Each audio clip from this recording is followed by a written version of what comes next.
Okay, well, welcome back from lunch. I hope everybody had an enjoyable break. I'm going to give our panelists a few seconds here to enable their cameras and come on so that I know you're all here. And we're going to get started here in a quick minute. And we'll get started with talking about the implications for justice, equity, diversity, and inclusion within the uniformed services personnel. So as we begin, I just wanted to talk about how this is different in a closed system. That however, places like the military and law enforcement, JEDI for short, justice, equity, diversity, inclusion, JEDI can lack transparency and accountability. Issues of racial, ethnic, religious, gender, disability, LGBTQA discrimination can be rampant when unchecked and lead to poor command climates and unit dysfunction. These negative conditions can lead to suicides and workplace violence. So addressing stigma, prejudice, and bias in such systems can improve policies and programs for all, but it takes leadership and a commitment to make such changes within the organization. And our panelists today have had quite a bit of experience being real change agents in this spectrum.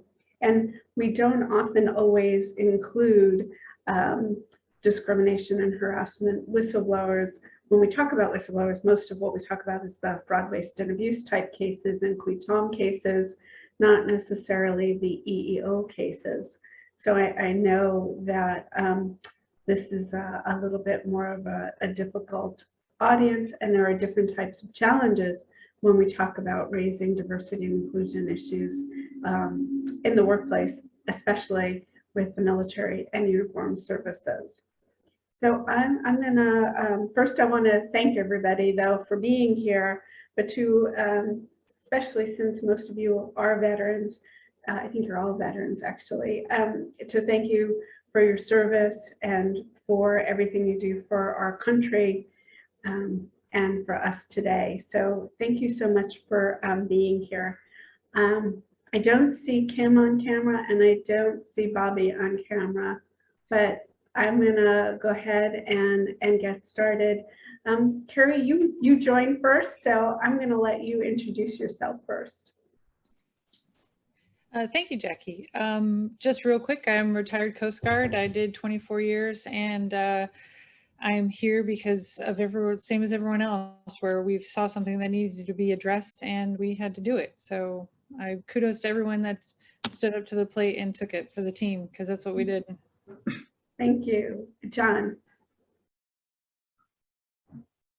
Hello, my name is John Stremel, and I am a U.S. Navy vet of 12 years. I filed a whistleblower complaint back in 2018 for discrimination issues within the domestic violence services of the military. And I'm happy to be here and see everybody. Well, thank you. And the Honorable Todd Weiler, who I should disclose is my former boss. And thank you for letting me be here and participate in this. I really am honored to be among this crew. Todd Weiler, former Assistant Secretary of Defense for Manpower and Reserve Affairs, a major advocate of equality issues. There it is, my book, Untamed Equality. And the power of diversity and inclusion in making a more powerful military. So I'm excited to talk about those issues with you. Thank you. And Bobby, can you introduce yourself? Yes, hi, Robert Ledogar. I was a U.S. Navy veteran of almost 7 years, and I was a supervisory deputy U.S. Marshal for 24 years and 10 months.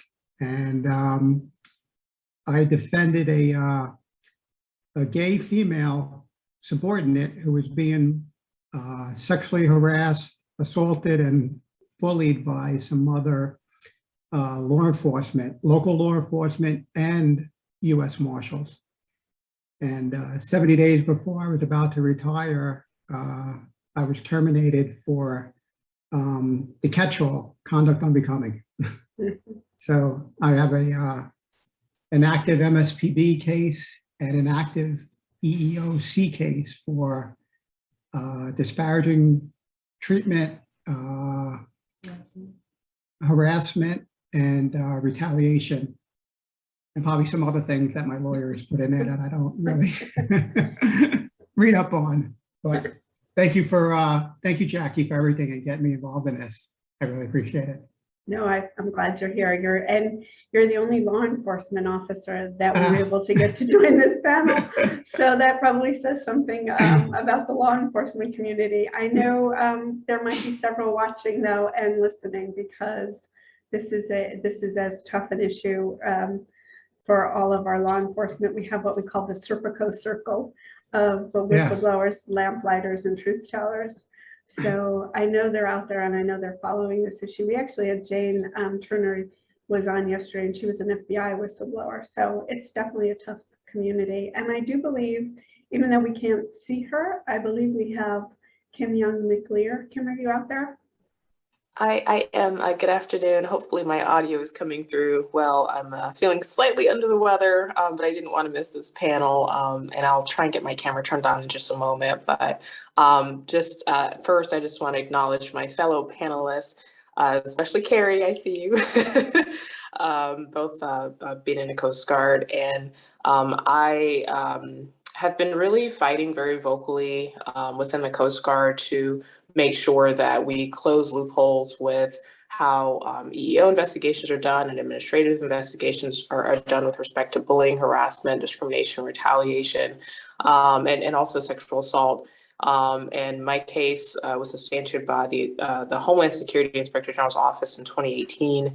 And so I'm just looking forward to just kind of, having a dialogue on this panel, because you're absolutely right, Jackie. I mean, there's so many types of cases where people can come forward, and in this kind of closed culture, closed system, we often have very few outlets. So just thank you for including me on this panel. No, thank you. And thank you for all you do for Whistleblowers of America. I should mention that Kim is also one of our board members, and she chaired the award committee.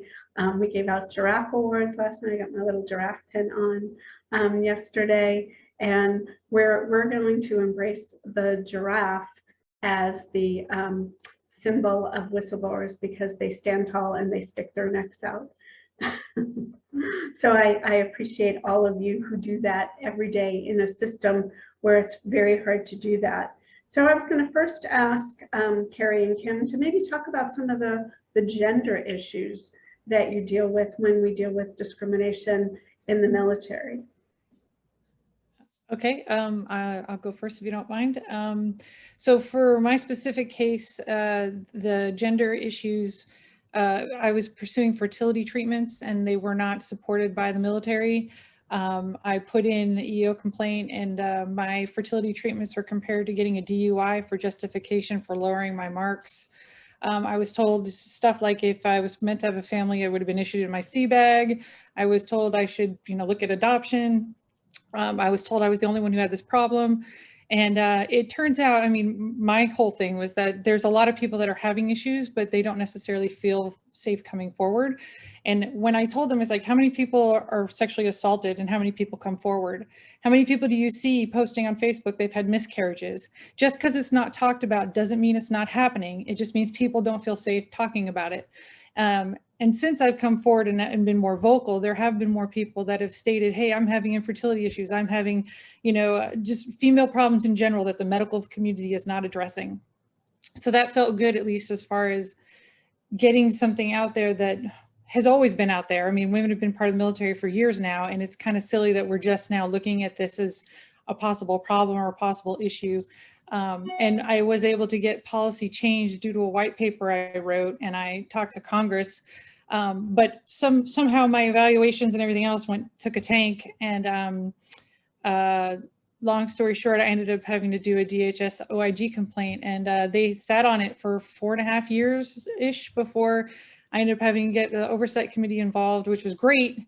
and they held DHS accountable as far as getting my investigation completed. But what was completed and presented was less than stellar as far as I'm concerned. And it didn't validate what happened to me or how I was treated. So I don't know if if anyone else is having similar with that, as far as the people you turn to for help end up being a part of the problem also. Yes. So anyway, all right, I'll let Kim talk about her issues. Yeah, no, thanks, Kerry. And just to validate what you're saying about the people you turn to end up really not being helpful and even oftentimes counterproductive. My case was substantiated by the DHS OIG Inspector General's office. There's never been any accountability or justice whatsoever in my case. I was bullied and harassed and retaliated against approximately between 2014 through 2019. And, retaliation actually never ends when you're still within the same organization, unfortunately. But the primary investigator in the Inspector General's office, I read a New York Times article about maybe a month or so ago, and he actually became a whistleblower within. So I sent that to some of my contacts, and I said, this really speaks volumes to folks like Kerry and so many others that put trust in these processes. But, so I just wanted to just acknowledge, Kerry, that what you're saying is absolutely valid. When the IG becomes the whistleblower, that speaks volumes of the problems. But yeah, just wanted to add that piece, that it's definitely real. So, John, you've written the Anti-Discrimination Act, and you've been working with Congress. Can you tell us a little bit about the background for your case, and then what does the Anti-Discrimination Act call for? Yes, so the Military Anti-Discrimination Act came about when I went into the Family Advocacy Program at Pearl Harbor, which is where sailors and soldiers, airmen, all active duty and their dependents go for when there's domestic abuse issues. And I was told that they do not serve men or the LGBTQ community. And, I was shown the door 5 times. And at the time I believed it. I was under a lot of stress. I feared for my life. I was very collegial. I apologized to them saying, "Oh, sorry, I thought anyone could do this." And turns out that they were lying to me, and that the way the language is written, it's gender neutral. It pretty much has been since the mid-90s. And I faced a different type of, gender discrimination, which was kind of odd and scary for me. And I had to stay in homeless shelters. I was squatting in empty apartments. I was sleeping under my desk at my command. While on active duty. While on active duty, yep. I was teaching a class in Pearl Harbor, and, I put on a smile and I didn't want to tell anybody. I was really ashamed. And I filed an EO complaint after I told another Family Advocacy Program caseworker, and she was the one who said, she was the first one to say, that's discrimination. They can't do that. And she showed me the policy and walked me through, what Family Advocacy Program caseworkers are supposed to do. And they definitely didn't do that in my case.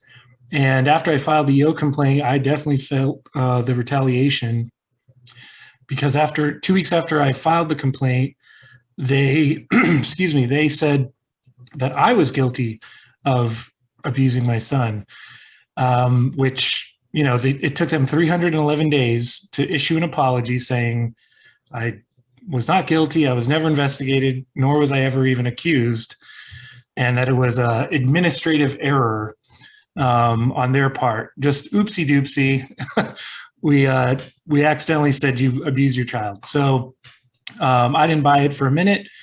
I tried to sue, and that's when I came head on into the Ferris Doctrine and the Federal Tort Claims Act.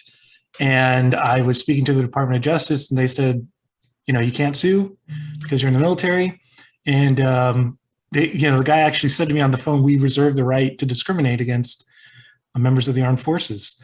And he said, if you don't like it, then write your member of Congress. And so that's what I did. That's how we came up with the Military Anti-Discrimination Act, which would allow service members to sue or file claims against the United States for discrimination on the basis of race, color, national origin, religion, lack of religion, sexual orientation, all of the protections that are given to literally everyone else who works in America who's an adult.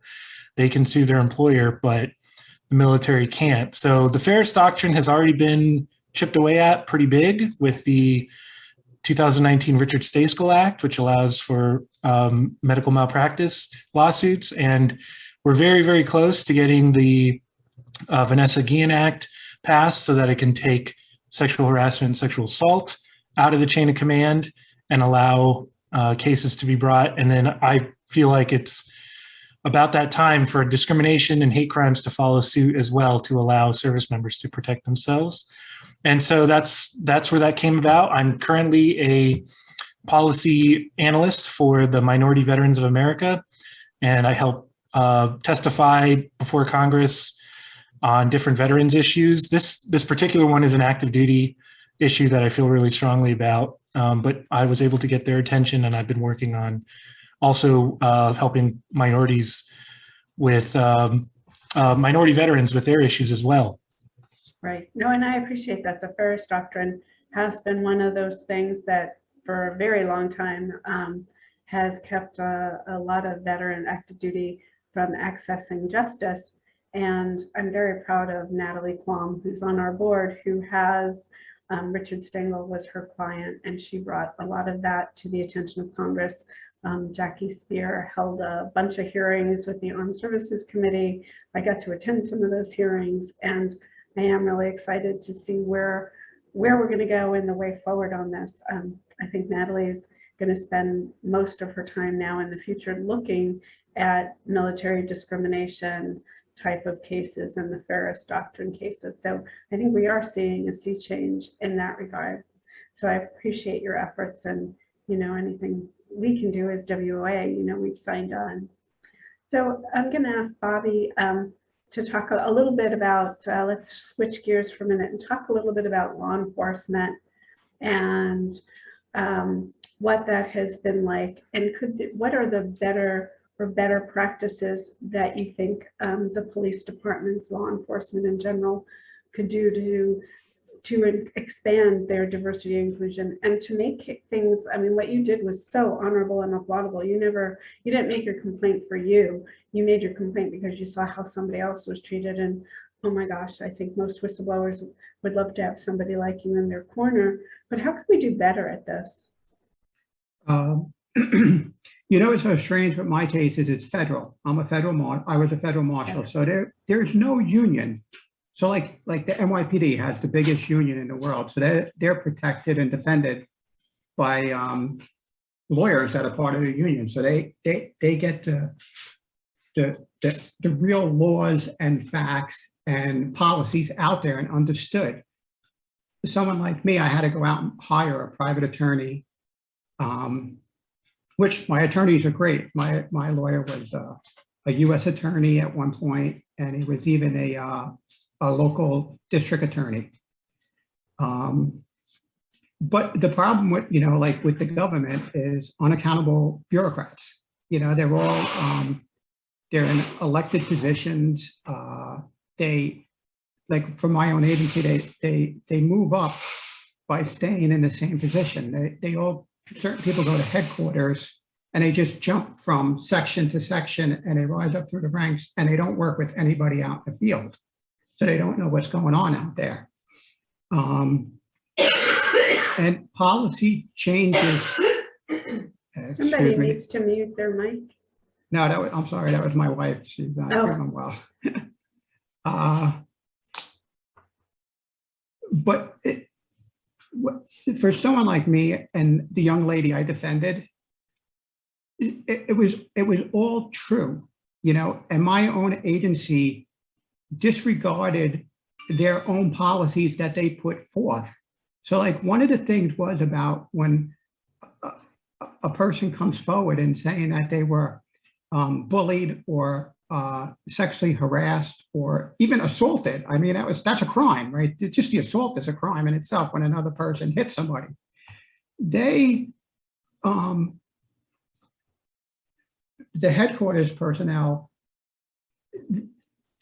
wanted to defend the bad guys more than help the person who was calling this out. And it was myself and my chief and other persons in my own district that brought it forth. And I even confronted 5 or 6 of the guys, and almost like we were going to get into fistfights over this. And then we did the right thing, and we were going to separate the guys that did this from the young lady that was bringing the complaint forward. And it went for a couple of days, and then people from headquarters who don't know anybody wanted to then bully like my chief and tell him like, no, you're going to put everybody back together again, and you're not going to take things away from people when the agency's policy says that. It's like basic 101. Like, you got to separate people. You can't put, it's like a girl or a lady being raped and having her sit in the same room with the guy who raped her. They're like, what happened here? Why are we going backwards? And this young lady came forward with so much information about these men who did this to her and all the other disgusting things they did. And we all knew it was true. We know them, you know, and everybody has been involved in things like that. You know the people, you know, even if you work with them or if you go out after work with them, you know how they are, you know, and it just happens. And in law enforcement, you know, it's harder because everybody tries to get connect better or have a little bond or something, but you know, they don't want to own what they did. Like, hey, you guys, you know, you might not like the girl, but you can't treat her the way you treat her. You can't. These guys are married. Some of them even have daughters. So like, you wonder, like even my wife said it, you know, like, how could you do this? How could you treat another girl, lady or woman like this when you guys are married yourself? So it was just disgusting, and it's still going on. And this actually happened in 2014, came forward in 2015. And the men that the young lady made the complaint against made up lies against her so that, you know, headquarters would defend them. And the whole big thing is, you got to know is that the reason headquarters was defending them is because we were part of a big task force, a fugitive task force that's funded by Congress. So when there's money involved in politics, you know, you have to, you know, stay on the boat that's running that course.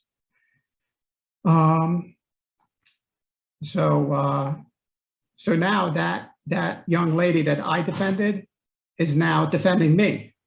So like she's on board to help me with everything that I'm going through, because a year after the investigation of the complaint she brought forward, these people made allegations against me that I was, like the list just goes on. I was a racist, I was a drug addict, I was a drug dealer, I was stealing money, I was having sex with my informant's girlfriend, I owned a gym with an informant, I was stealing evidence, I was stealing jewelry, I was stealing money, I lied, I failed to follow policies, I misused a computer, I misused a cell phone.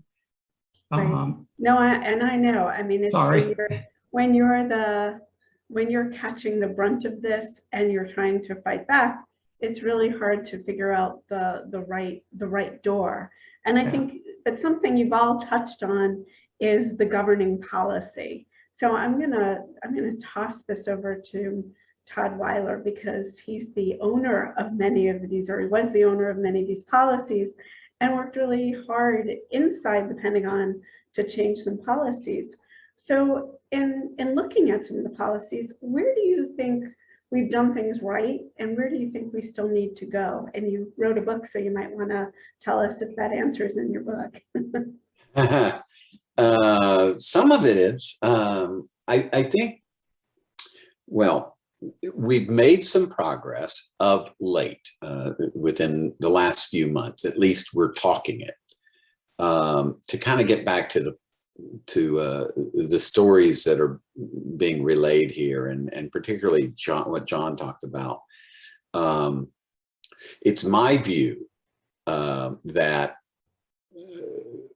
it is not in the core competency of the command to handle criminal issues.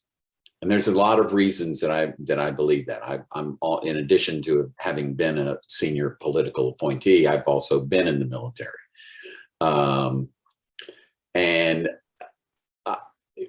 You know, the role of the military is to fight and win the wars.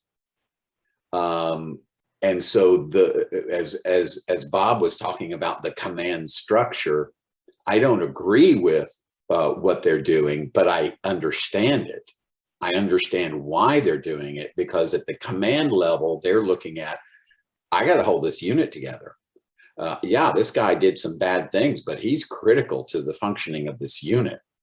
And so if you're going down that mindset, you know, we could have a different argument about the fact that no, probably he's not good for your unit. But if you're going down that path, then I firmly believe that the command is not capable of handling criminal issues then.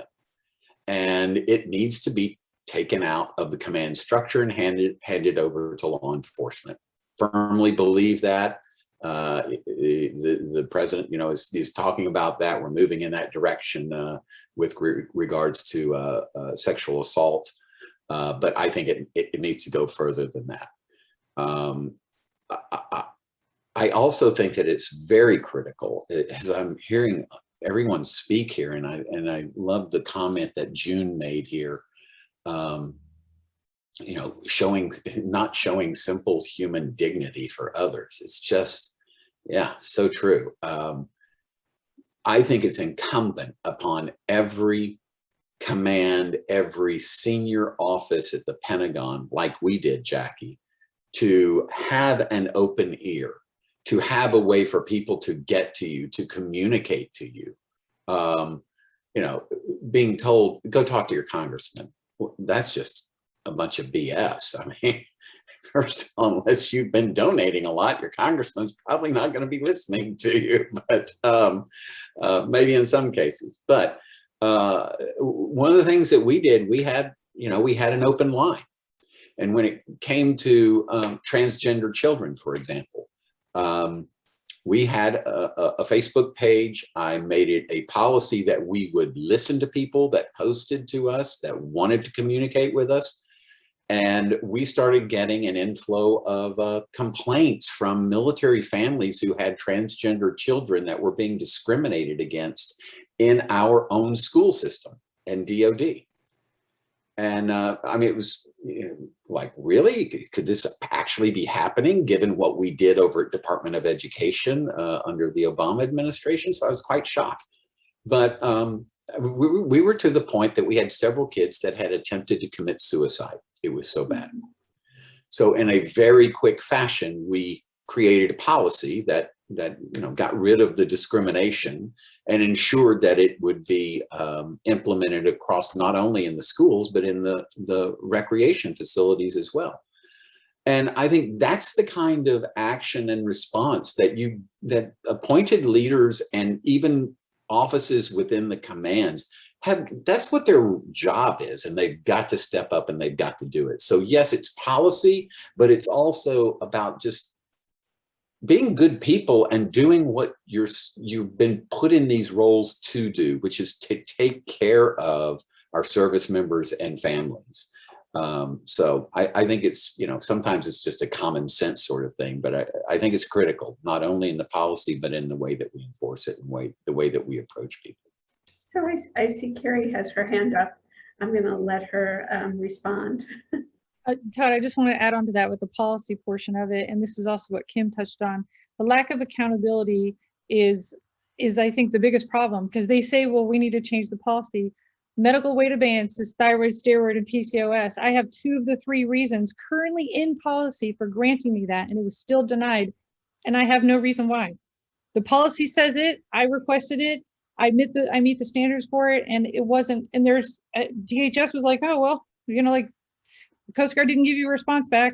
And there's nothing, there's no accountability. There's no, why were they able to do this? You were meeting the requirements. I mean, they went on to change policy in my favor, but still didn't help me, like after I pointed out some of their issues. So having a policy is a great step, but if it's not held accountable and people aren't following it, then it's just, it's no good than a piece of paper it's sitting on. Right. And that's why I say these officials have to not only change the policies, but they have to enforce the policies, and they have to, Jackie and I have run into a few of individuals that, they skirt it to the edge. They will, if they don't like it, they just will look the other way, and they will basically make your life a living hell. But, that's not what you're there to do. You're a public servant. So step up and do your job. And unfortunately, I can't think of any other, way to say that other than that. At some point, you just hope that these people will go away and go find other things to do. But Kim. Yeah, just to add on, I don't know, I guess I just feel like collectively society is underestimating how entrenched these problems actually are. It would be nice if people were good people, but in the military, we don't have time for, an 05, 06, 07, 08, 09, and an equivalent on the E side or the GS side to just magically decide to, to be a good person. And so definitely, agree with Kerry, if we don't have the accountability and the enforcement, it's just words on paper, it's just lip service. And that's just policy. That doesn't even factor in the laws that are already on the books. It's already against the law to retaliate against, say, military whistleblowers. Let's use my case as an example. And I was one of the rare cases that was substantiated by the DHS OIG. I was one of the rare individuals that was able to testify in Capitol Hill. I've been working with the House and the Senate over the last 6 years, Republicans and Democrats, and 0 individuals. We're talking about 7 admirals, several 06s, 05s, GS, you name it. We're talking over 30 individuals, including a former head of the US Coast Guard, are all complicit in these things, right? And so you had the current head of the Coast Guard who even failed to show up to the hearing. They had to empty chair him in 2019, and he finally showed up to a secondary hearing after the pandemic just a couple months ago in June. And so I just offer that to say, across the board, I think we're underestimating how entrenched, we all know on this panel, but when you kind of, ask folks outside of this space, people just kind of assume, oh, the military is awesome, but until you're really in these, or law enforcement, until you're really in these organizations, you really can't necessarily decipher the difference. And just really quickly, I wanted to touch on what John Stremel was saying, and hi John, good to see you again, in terms of the Anti-Discrimination Act, which I think is so desperately needed. But even that is going to present some complexities, because again, that's going to be another law, right? So just because you have a law doesn't mean you'll actually see justice. And then we can cross-sect it in terms of, income disparities, who even can afford an attorney, right? I mean, there's so many complexities, and it's like, if folks are even still standing after the end of that gauntlet of processes, hats off to them. But I just wanted to add that piece that there's a lot of intersections, whether you're talking about LGBTQ, women, people of color. I fall into all 3 of those buckets, right? It just keeps compounding on each other. And I don't sense that kind of the broader public really understands the toll it takes on any individual, regardless of how you identify. So I just wanted to add that point, that if we don't have accountability, what are we doing? And who's going to hold these powerful institutions accountable? If I can jump in just one more time on this, is that I think that part of the challenge that we have to address is getting folks within the institutions to understand that this is not a handout. This is not you know, taking care of somebody that wants to have a kid when they're supposed to be in the military. You know, we know how these guys talk. This is about recognizing that all of those diverse situations make the organization stronger. Families make the organization stronger. LGBTQ, female, different ethnicities. These things all make our military stronger, make any institution stronger, because the diversity of people and the diversity of thought and opinion makes the outcome better. And so I think that you will continue, we will continue to beat up against a wall in many cases until we have managed to break through with these people and make them understand that you want to do this because it actually makes your job easier and it makes your organization stronger and more effective. Yeah, I think that was really well said. And I know John's had his hand up too. And then I don't know if Kim, you want to come back, if you want me to come back to you. No. Oh, Okay. yeah, I'll go after John really briefly. Thanks. Okay, go ahead, John. I know you've been waiting. No, that's I love listening to everything that was said. A lot of really good points, and I'll sort of work backwards.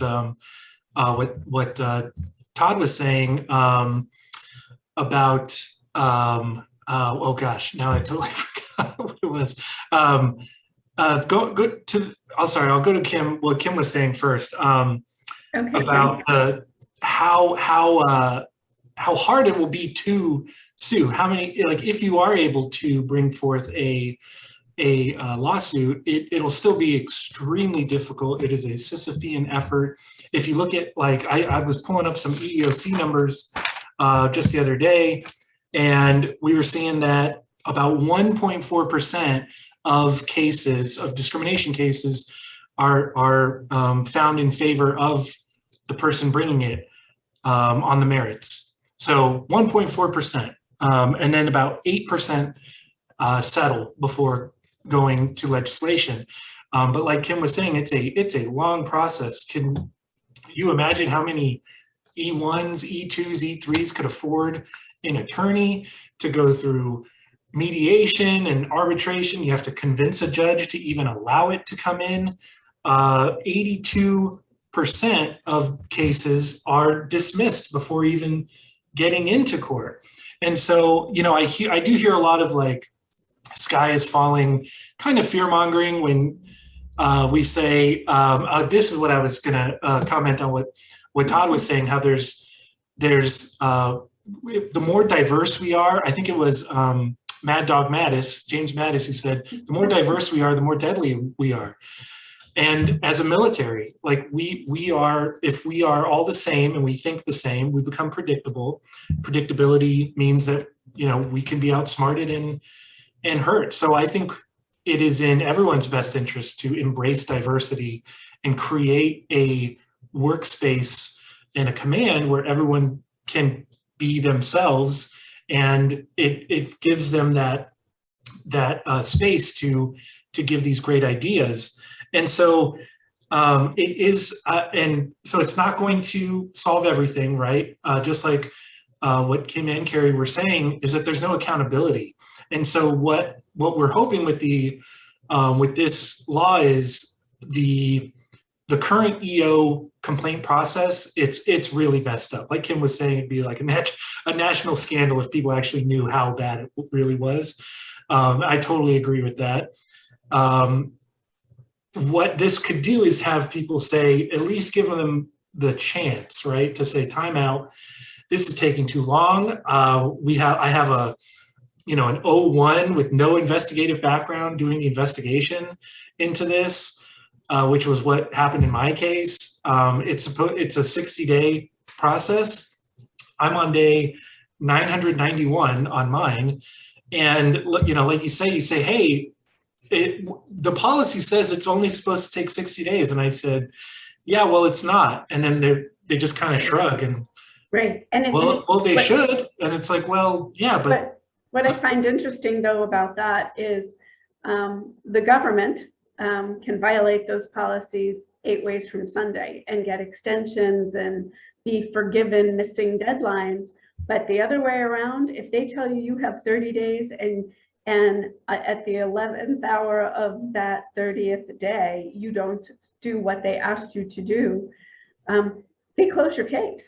You don't get extensions and forgiveness in the same way. And I think that's one of those injustices that Kim was talking about, that imbalance of justice. I think is just one of those areas we really truly need to address. Because like you were saying, that E1, E2, E3, they can't afford even an O3 might not be able to afford an attorney to really pursue these cases, because they do take years and years and years. I mean, I know, Bobby, you've been fortunate to have an outside organization step up and help you pay for your case, but would you be able to do that without them? Well, you know, just listen to all you guys about the military, and I was in the military over 25 years ago. But I'm shocked to hear that there's so many complaints about, you know, discrimination and orientation. And for an E1 and E2, or even an O1 and O2, they're intimidated right from the get-go to even come forward and go before, and I'm going to use Navy language, you know, to go before a captain or a commander, or, oh my goodness, if you went up to an admiral, I mean, forget about it. I mean, I got out and I just made E6, and I was a master at arms. So I was a military police. And when I would have to go to the captain of the base to bring a complaint, a report to her, I was nervous, you know, like just because of the rank. And now just imagine these young people coming up and that they were, you know, sexually harassed, or, you know, God forbid, God, if they were raped by some people in the military. I mean, there's more male than female in the military, so you're already going to have that on your shoulder. So Sure, and I think Kerry wants to jump in on that. I feel for you. So us following up with what Jonathan was saying about costs and stuff, if somebody, you know, slanders you in your evaluation, discriminates against you, harasses you, whatever, and you try to address that, a BCMR on a minimum is $8,000 to $10,000 to start. For me, I have to do 3 BCMRs if I want to correct what was happened to me. And even if I get it proven in my favor, there is nothing that goes back to the people who put the lower marks in my evaluation saying you owe her X amount for the cost it cost her to rectify your issue. That's the first thing. The second thing is fertility treatments are $15,000 to $20,000. And there are some DoD facilities that have that available. But there's still costs accumulated to that. And they just now started like a mutual fund where you can get a loan, whereas I could get a loan to adopt a child, but I couldn't get a loan to pay for fertility treatments. And it's crazy to think that my insurance wouldn't help cover that, especially since I have a medical condition. They consider IVF elective. It is not like I electively gave myself a medical condition, but that's how they classify it. It's in the same category as getting a nose job or your boobs done. For fertility, but they now have, the VA has IVF available if you are a veteran. So they talk about retention for women in the military, but if I want to have a child, I can have a program support me only if I'm out. If I try to stay in active duty, that is not available to me. And I'm thinking, how can they think that why are they asking why women are leaving the military, or why are they having issues with diversity when they have programs that I couldn't get that program when I was 38, but when I was 44 and retired, it was available to me. And it's like, that day makes no sense whatsoever. So anyway, that's my little spiel on the cost stuff. Okay, and Kim? Yeah, I was just going to add, so I think that there's kind of 2 competing dynamics happening at the same time. So on the one hand, I think there are a lot of people, you know, across the respective branch of the military and across government that are trying to center on this message of, you know, the ROI, right, in terms of diversity and kumbaya, we're all good people. There are authentic people doing that hard work to improve our military, but at the same time, there's no incentives for the system of the military itself to improve. They're still going to be appropriated, And all of these stories that we all know in terms of the BCMR process, you know, getting your eval changed, you know, the cost of an attorney, all these things, the government already knows that. So essentially it's a playbook, right? It's a playbook of how to dismiss your case, right? A lot of the EEO cases are on the internet. I've studied those cases and I've looked at, oh, wow, it got dismissed for this quite frivolous reason. So it's really easy, I guess my point, to dismiss valid complaints. And at the same time, they already know that, you know, typically, you know, a junior enlisted, junior officer, even senior officers, right? It's still money out of our pockets. It's a financial toll, an emotional toll, psychological toll. They know that. So I think as these two dynamics are kind of competing against each other, and unless something radically shifts, I just sense, to Kerry's point about the attrition and retention information, is that you're essentially going to be pushing out really good people, right? Why would someone then want to continue in the military if a coworker or themselves was sexually assaulted or bullied, harassed, retaliated, and there's no accountability? And so where is the incentive to stay? Right. So I believe just the current societal culture, I think people are going more towards authenticity and going to where you are cherished. I just feel that's momentum. And if the military can't figure out how to truly cherish its people, people are going to continue to flock. The data has already presented that. And that's why I go back to, without that accountability arm, because some people, I'm just going to call it, some people don't have the capacity to care for another fellow human being. I'm just being honest. Right? We've all encountered those people, and unfortunately, those people have a lot of power within the military. So I just wanted to add those elements there, that this is very complex work, and I am very concerned that all the great people, not all, but a fair number of people who joined with this aspirational thought of public service, right? And then they get into this environment and they're not seeing what they thought of integrity actually being played out, and that mismatch. I'm just really concerned that if we don't really grapple and solve those problems, that it's going to continue to get worse, and that is and will continue to have an impact on our national security. Amen. So I know Todd wanted to respond to that, and then I have a question from the audience I was going to direct to you. Yeah. So I think it's not going to systemically get better because people want to be good people. But it is going to get better, and I think we see it getting better. General Milley has talked to this point that diverse organizations are stronger organizations. And the more that we beat that drum and the more that we get people to understand it, there's a reason that the 6-foot blonde-haired blue-eye army fell to the ash heap of history. And it's done over and over and over again. It wasn't just World War II. It happened many times before that. Diverse organizations are much stronger and more capable of pivoting and doing the things that military forces need to do. So I think that we're getting there, but it is a long process, and it has to be out of a realization, that a selfish realization even, that I'm better off with it being diverse. Could I also just add, just for quick clarification, because I know you've mentioned the Pentagon before, and just the differences. So for example, the Coast Guard falls under Homeland Security. And I know, just because Kerry and I are both on the panel, there are differences. So we say broadly the military, has similar culture, but in terms of congressional oversight and, military chain of command oversight, there are some very distinct differences. And I think that's maybe where some of the viewpoints may be a little bit different, because not all of military branches report to the Pentagon.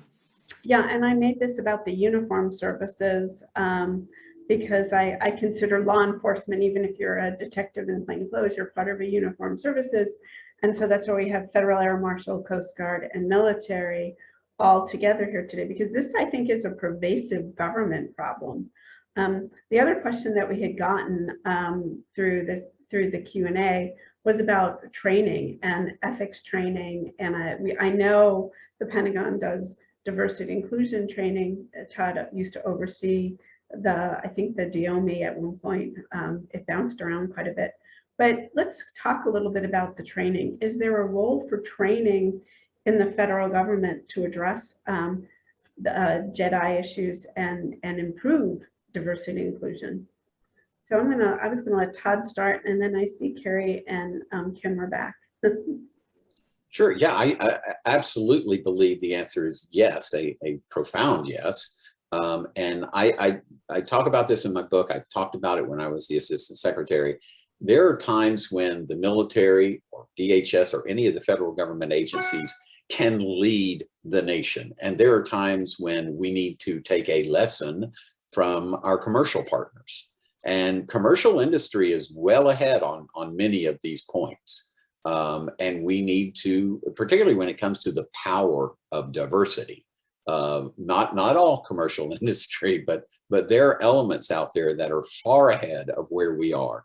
And we could take a lesson from a lot of those. And I think that there's lessons to be learned within the government structure as well. But I think training is absolutely an important element, and communicating, going beyond just as we know, the sitting in the classroom and getting the PowerPoint presentations and all that, get the check mark like we were doing originally under the stuff. But there needs to be conversation. There needs to be sharing of stories so that people get the real impact of this. Kerry. Yeah, so to add on what you're saying, Todd, I used to be a work life supervisor, and we did training. We did domestic violence training, suicide training, prevention training. There was tons of training. And I don't think there is a lack of understanding. There's a lack of implementation and execution and accountability, which is what Kim was talking about. People know what their issues are. They're afraid to come forward. They're afraid to, they see what happens to one person and they're like, whoa, I don't want to get involved with that. And it, like complaints, I can't tell you how many have gone through and aren't substantiated or dismissed. And so it's like, why would I put in a complaint? The policy is there, the program is there, but nothing comes of it, right? It's always a nothing burger. And then they see how the person is treated. I wasn't fired, but I was removed from my job. I was, like stuff was happening that people are like, wow, she spoke up about this issue and now look what's happening to her. And it's a cultural problem. We are bringing in more women in the Coast Guard on a regular basis, yet we're not seeing any more women in the higher ranks. Why? Because the gauntlet in between is not changing, right? We still have sexual assault, we still have sexual harassment, we still have discrimination. So those whole issues, you can throw as many more females into the beginning part as you want, right? But they're not getting any higher up, and because there's a problem with our cultural existence of the Coast Guard specifically, because that's what I can speak to, that's preventing that from progressing, and if part of that goes to not upholding policy, having no accountability, and these other issues, which when you try to step forward and do so, it's not happening. So I'm at a loss, because if the people you go to get the help don't help and are part of the problem, then how do you fix this? No, I think what you're saying is so true. I mean, when somebody like Bobby steps up, and he wasn't the one being harassed or discriminated against, and spoke up about a gay female coworker who he was the witness for. So being a witness and being reprised against as the witness, not the victim, but as the witness for the victim, if that person could lose their career too, I think that speaks to the deeper cultural problem that, and I agree. I mean, the accountability is important. It's why every time I talk about suicide prevention and the lack of real interventions, and that we throw money at problems, but we don't really solve problems, that I feel like I keep speaking out about that. It's why I created Whistleblowers of America, was to give other people forum to connect with each other, to talk about how they solve problems, and how we sort of have to build our own army to fight back, because you're right, there is a lot of injustice in this. And like, I see hands going up all over the screen. I think I saw John first. Yeah, I was just going to say that when it comes to training, I think it's important that leaders and Congress know that is the first step, and right now it's being treated like the last step.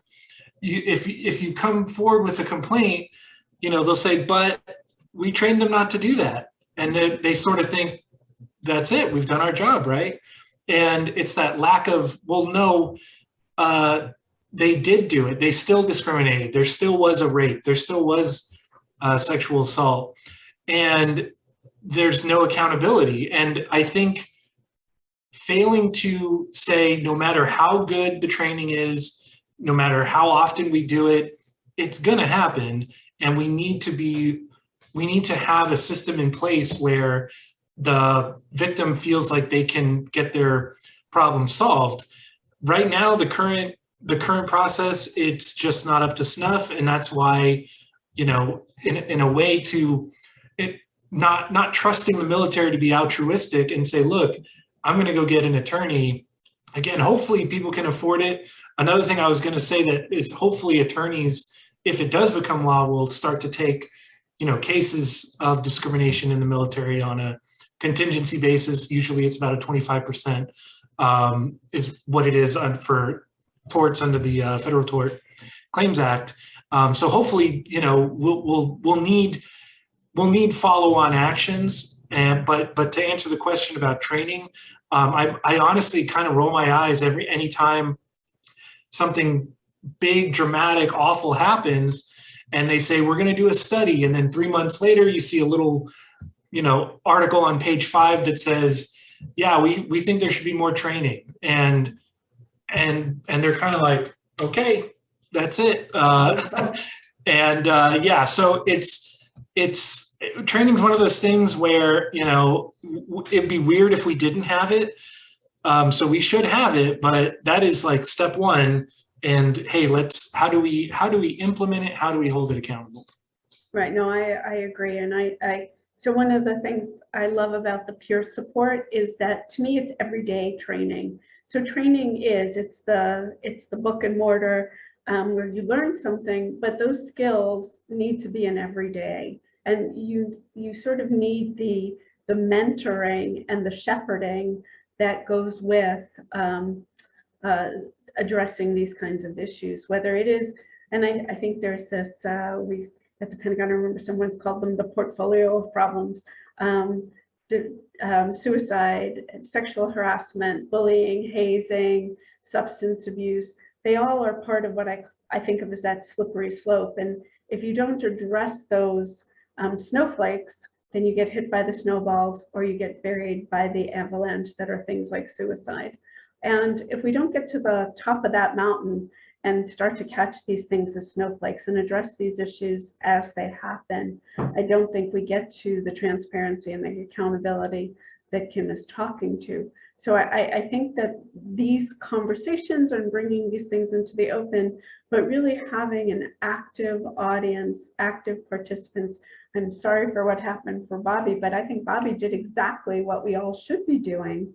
And we need to come back to that. And I'm glad there's you said it's not a union, it's the police defenders. If you want to put it in the chat or tell me who they were again. I know there's an organization that's defended you. We need more of that. Yeah, I had the National Police Defense Foundations help me, and they're still helping me. And what's amazing with that is that they have over 220,000 paying dues members around the world. And they believed me, my story, over the government agency, which is unbelievable. Mm-hmm. But to get back on the training thing, and I don't know what it's like today in the military, but for federal law enforcement, it's a joke. They created this computer database program where you log in and they tell you to watch this video or go through these steps just to read some stuff, and then you just acknowledge it at the end.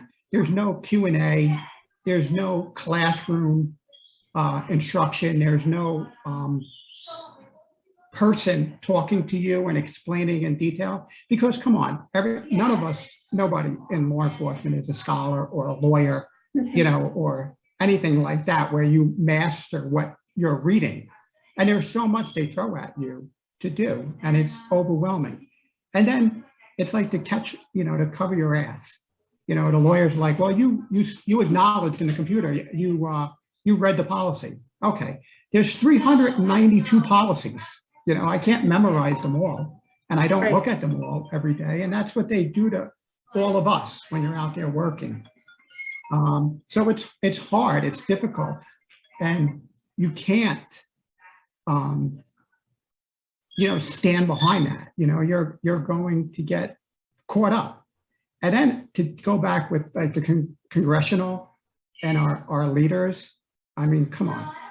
These people have been doing this for 5 to 50 years.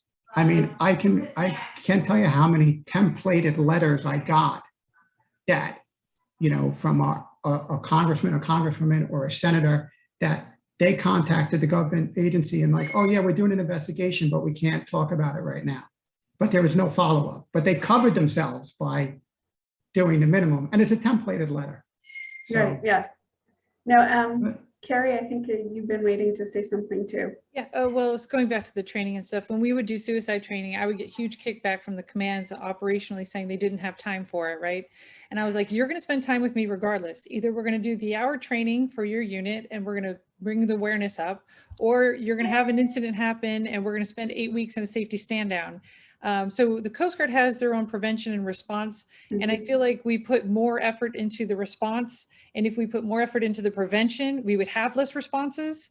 So it seems kind of frustrating because our own missions have that prevention response in there. And yet we put so much more into the dealing with, although be it not very well, the issues after they become issues. And I'm like, we don't want people to get sexually assaulted or commit suicide because it's done. There's no changing that afterwards. We want to prevent it from happening. We should be putting more effort in the prevention and holding people accountable so that that kind of behavior can't happen. But that's not the culture we've cultivated.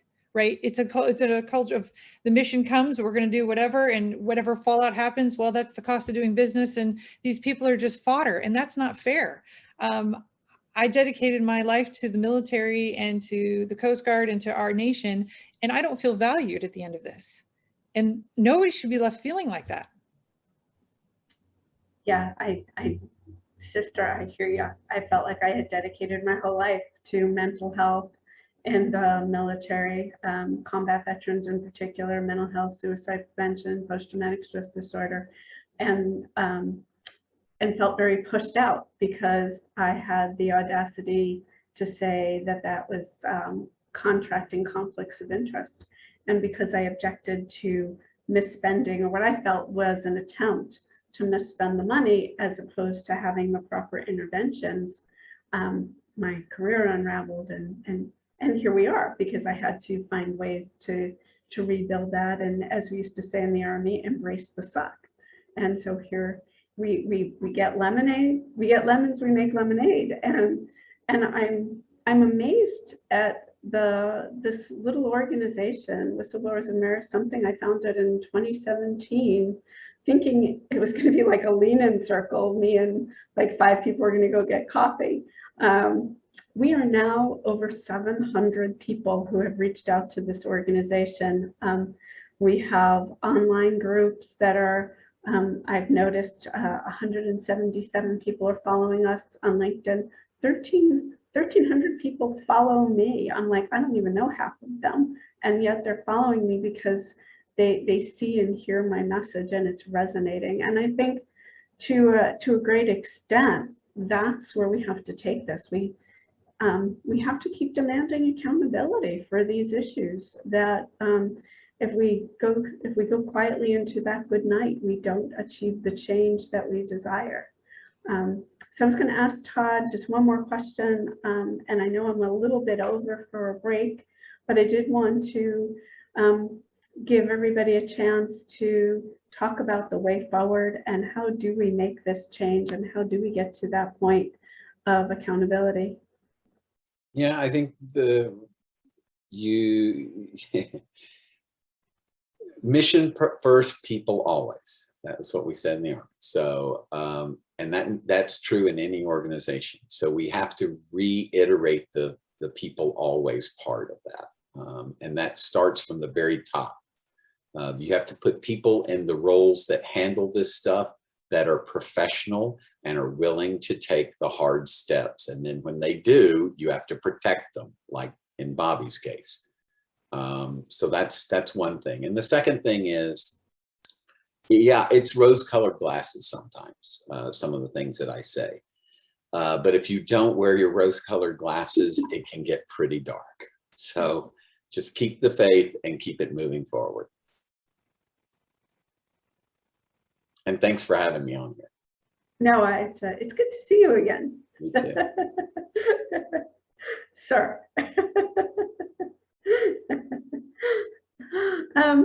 So, and John, do you have, I know that there was a senator you're working with. Are there any updates you have on the military anti-discrimination legislation and how our audience could be supporting it? And if Paul has the link, we could put it in the chat. Yeah, that would be great. There is a website, militaryanti-discriminationact.com. It has the actual language of the bill in the PDF, which was modeled after what Natalie Kwam did for the Richard Stacekel Act. We're working with Protect Our Defenders as well as Minority Veterans of America.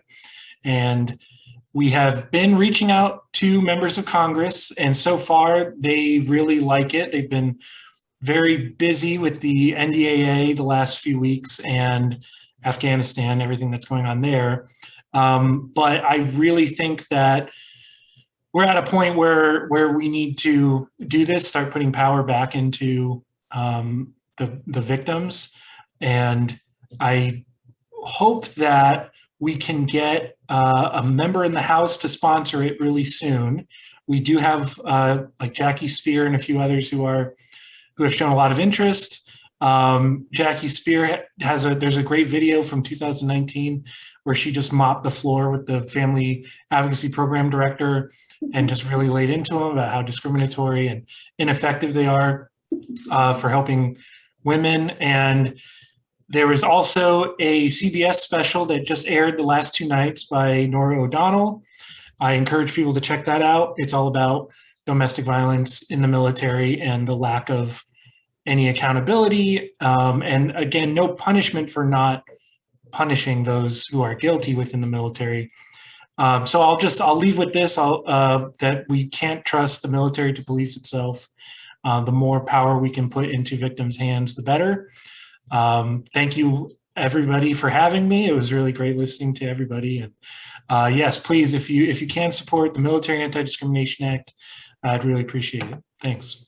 Yeah, and I see Paul already put it in the chat so that anybody who wants to see more and follow more can do so.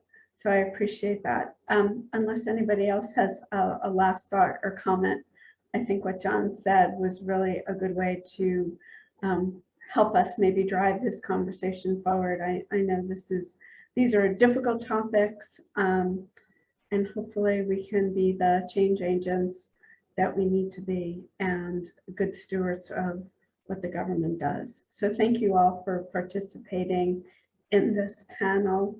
We do have a little bit of a break.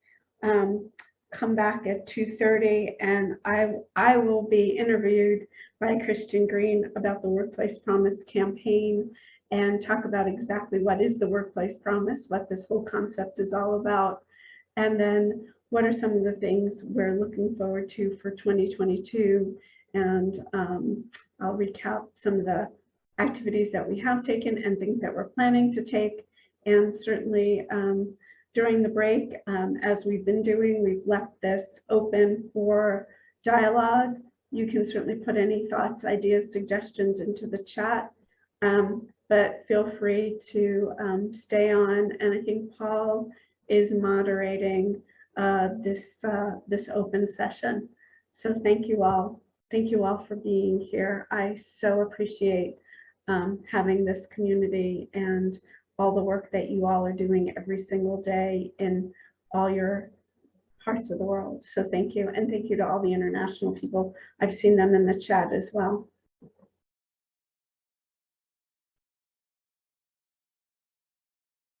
So I'll see you in about 20 minutes.